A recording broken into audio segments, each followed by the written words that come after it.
नमस्कार दोस्तों, आप देख रहे हैं सिटी न्यूज़ मुंबई। कल सत्ताधारी भाजपा ने सत्ता के खिलाफ कल आंदोलन किया था और मनपा आयुक्त पर दबाव डालने की कोशिश की थी कि सुरक्षा रक्षकों को वापस लिया जाए। 650 लोगों का रोजी रोटी का प्रश्न है। इस सवाल पर, इस आंदोलन को किस नज़र से प्रताप सरनाईक देखते हैं?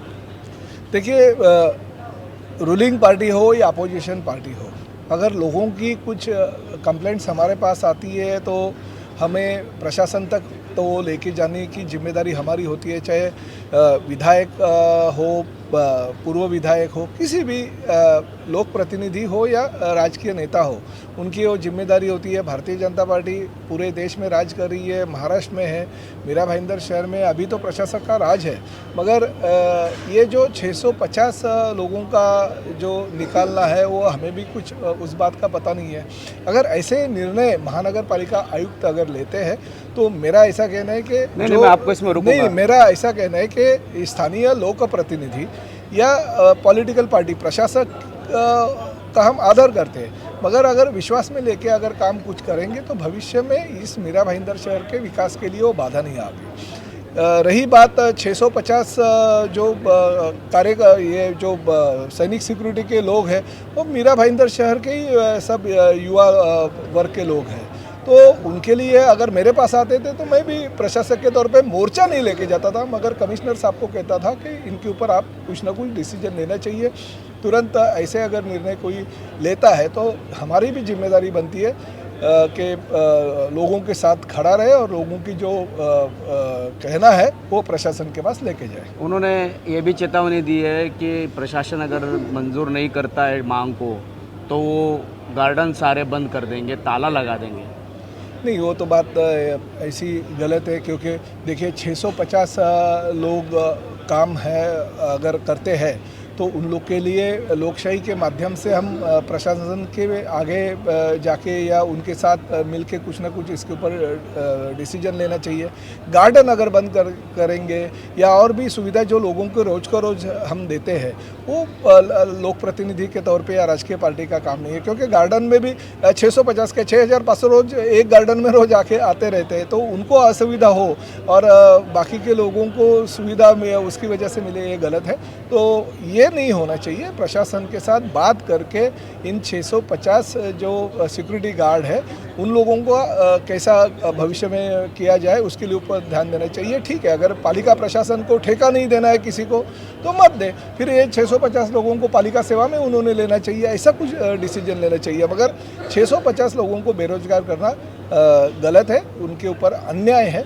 तो मैं समर्थन करूंगा उस 650 लोगों का, मगर उसके पीछे अगर कोई गार्डन बंद करेगा या ये बंद करेगा, ये चेतावनी अगर देते रहेंगे तो उनको भी विनती करूंगा कि वैसा मत कीजिए, उसकी वजह से बाकी के लोगों को तकलीफ हो। दूसरा, सांसद राजन विचारे ने प्रेस कॉन्फ्रेंस ली और मनपा आयुक्त से मिले। उन्होंने कहा कि 3,500 करोड़ रुपए विकास निधि देने की बात की। नहीं, 3.5 बात है, 384 करोड़ रुपया सिर्फ रोड के लिए मिला है। प्रताप सरनाईक जिस तरीके से 1,000 करोड़ का दावा कर रहे हैं, बोगस है। नहीं, पहली तो बात ऐसी है, 3,000 करोड़ रुपए का निधि राज्य शासन के माध्यम से मीरा भाईंदर को मिला है। चाहे वो मीरा भाईंदर को मिला, चाहे वो MMRDA के माध्यम से मीरा भाईंदर शहर में वो विकास हो रहे हैं।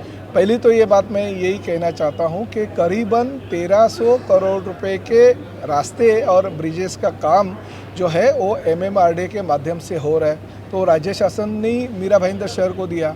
दूसरा ऐसा है कि 500 करोड़ का काम जो है वो मीरा भाईंदर शहर में ऑलरेडी ठेकेदार को वर्क ऑर्डर देके बारिश की वजह से वो काम रुका था, वो अभी चालू कर देंगे नवरात्रि के बाद तुरंत ही। तो 1,800 करोड़ रुपए तो रास्ते के लिए है और बाकी जो 1,200-1,300 करोड़ रुपए है वो राज्य शासन के माध्यम से महानगर पालिका को मिला है। सिर्फ इतना ही है कि महानगर पालिका को पूरा 1,200-1,250 करोड़ रुपए का जो निधि है वो सैंक्शन किया गया है और उसमें हर निधि में से अगर 10 करोड़ का काम होगा तो 5 करोड़ भेजा है, अगर 25 करोड़ का काम होगा तो 5 करोड़ भेजा है। एडवांस के तौर पे उतना पैसा जो भी है 300-350 करोड़ रुपए भेजा है, और जैसे जैसे वो काम होते जाएगा वैसे वैसे राज्य शासन ने जीआर निकाला है कि उस माध्यम से पूरा का पूरा पैसा जो है राज्य शासन के माध्यम से आपको मिलेगा।